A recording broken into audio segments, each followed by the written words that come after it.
Kalau buat masyarakat ya, saya yakin PPKM-nya akan terus diperpanjang, mungkin sampai akhir tahun, sampai vaksinasi itu 80%. Cuman level-levelnya naik turun, mungkin level 1, mungkin level 2, mungkin level 3.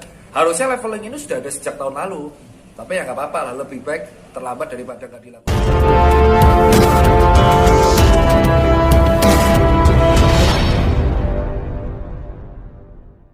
Itu harusnya yang berhak bicara. Jadi kenapa kok teman-teman ketua-ketua yang satgas yang bergerak di bidang megang data bisa prediksi? Itu adalah teori epidemiologi.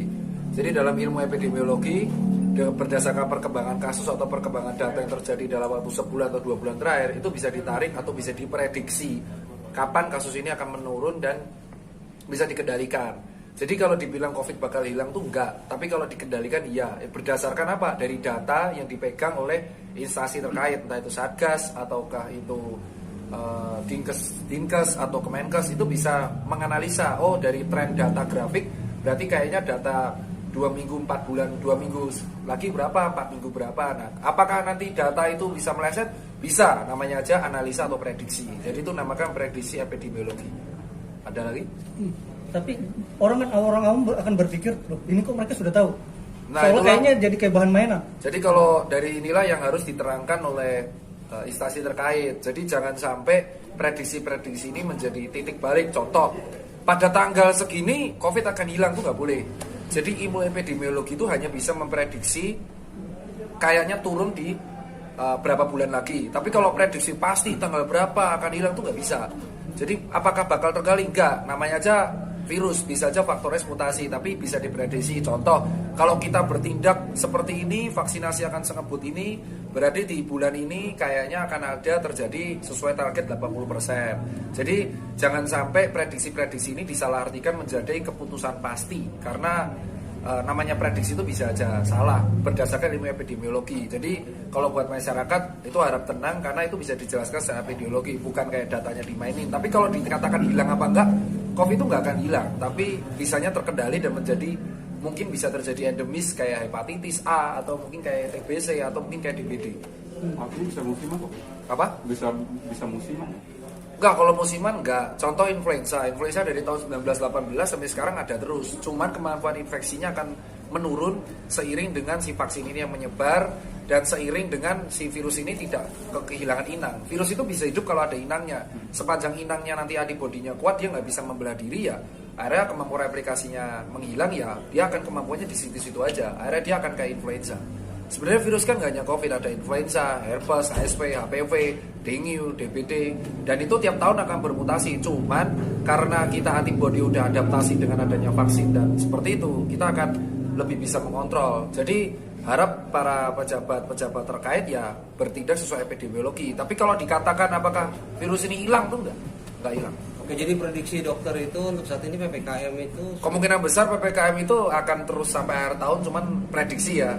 Kalau dari data sih akan ada sampai akhir tahun, cuman level-levelnya naik turun. Sekarang kan udah level 2 di Jawa Tengah, kalau DKI masih level 3, level 4. Sebenarnya DKI itu udah bisa level 2. Cuman karena tetangganya, yaitu kayak tetangga kan DKI kan daerah penyangganya banyak. Ada Tangerang, ada Kabupaten Tangerang, Kota Tangerang, Tangsel, Depok, Bekasi, Bogor itu kan masih belum sesuai target. Jadi makanya di level 3. Jadi kalau buat masyarakat ya, saya yakin PPKM-nya akan terus diperpanjang, mungkin sampai akhir tahun, sampai vaksinasi itu 80%. Cuman level-levelnya naik turun, mungkin level 1, mungkin level 2, mungkin level 3. Harusnya leveling ini sudah ada sejak tahun lalu. Tapi ya nggak apa-apa lah, lebih baik terlambat daripada nggak dilakukan sama sekali. Itu kalau dilihat dari angka statistik kan, Oh bagus. cuma 300. Ibaratnya angka kesembuhan itu kan lebih cuma Jadi 300. kalau gini ya, namanya penduduk Indonesia kan gede ya. Penduduk Indonesia itu terbanyak kelima di dunia. Jadi wajar banget kalau angka kesembuhan tinggi dan angka COVID tinggi. Jadi itu tidak bisa jadi patokan. Yang jadi patokan utama itu adalah bed occupation rate sama angka kematian. Jadi contoh, angka COVID-nya naik, tapi ternyata tingkat kepenuhan bed di rumah sakit turun. Berarti yang positif itu gejala ringan semua. Berarti bagus dong, vaksin dong, iya dong. Tapi kalau ternyata angka COVID naik, kayak contoh bulan Juli, angka COVID naik, bed occupation rate-nya penuh, oh berarti ini gejala sedang berat. Nah yang kita lihat sekarang itu adalah dia angka COVID-nya naik, tapi bornya tuh turun, bornya stabil dan angka kematian udah under 500. Berarti vaksin efektif nih, berarti gejalanya ringan nih rata-rata. Nah kalau gejala ringan, Itu enak karena dia cukup 7-10 hari isoman udah selesai masalah. Itu yang jadi perhatian kita sebenarnya bukan angka kesembuhan tapi bed occupation rate sama positivity rate. Positivity rate itu adalah tingkat orang yang positif dari jumlah yang dites, dan itu mulai ditingkatkan. Jadi ada perbaikan lah dalam waktu sebulan terakhir. Angka kita sudah resmi kok bisa dikatakan melalui gelombang 2. Terus sekarang tingkat vaksin kita nomor 6 di dunia. Bed occupation rate-nya juga turun, dan buat teman-teman tahu, kasus aktif di Indonesia udah turun di under 200.000, udah 197.000, dan ini akan mungkin terus berkurang, nggak tahu sampai kapan. Harapannya kita bisa sampai kurang dari 100.000. Oke, tapi bagi dokter ini gimana dok? Kalau sekarang vaksin lagi digalakan, sementara banyak juga masyarakat yang tidak tergantung sama vaksin, dengan epidemi yang sekarang ini kan malah menurun. Pendapat dokter sendiri gimana? Kalau dari pendapat saya adalah pemerintah harus bisa memastikan dosis itu merata. Kalau kita lihat sekarang dosis itu mudah didapatkan di Jakarta.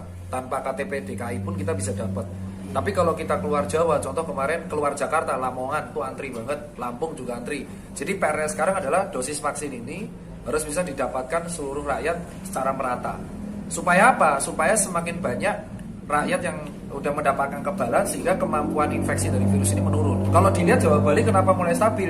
Ya karena semakin banyak yang divaksin, semakin kemampuan infeksi virus ini akan menurun.